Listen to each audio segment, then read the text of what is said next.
आज एक बहुत ही इम्पोर्टेंट सिम्टम की बात करते हैं।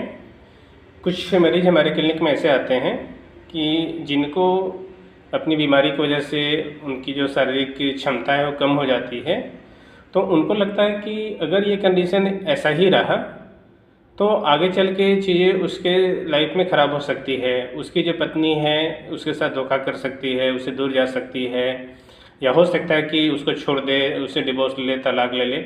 तो कोई ज़रूरी नहीं है कि ऐसा होगा ही, लेकिन रोगी को लगता है, उनका कॉन्फिडेंस इतना डाउन हो जाता है अपनी बीमारी की वजह से। उनको लगता है कि शायद बीमारी मेरी नहीं ठीक होगी, या फिर नहीं ठीक होगी तो पत्नी शायद आजकल का ज़माना जितना ख़राब है, पता नहीं किसी पे भरोसा नहीं कर सकते हैं, किसी को नहीं कर सकते हैं कि किसके मन में क्या है, कौन किसके साथ क्या कर दे।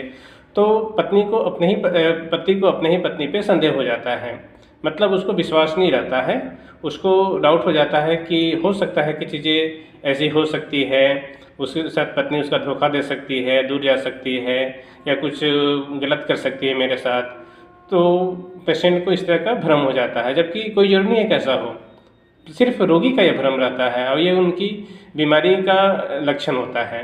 तो होम्योपैथी में क्या है, होम्योपैथी में पेशेंट का लक्षण ही इम्पोर्टेंट होता है ना। तो इस तरह के लक्षण को हम लोग कंसीडर करके पेशेंट का जो मेडिसिन प्रेस्क्राइब करते हैं ना, तो उस मेडिसिन से क्या होता है कि मरीज़ का जो परेशानी है, परेशानी तो दूर होता ही है, उसके मन में जो भ्रम बन जाता है ना, वो भ्रम भी चला जाता है, पेशेंट पूरी तरह से स्वस्थ हो जाता है। Thank you.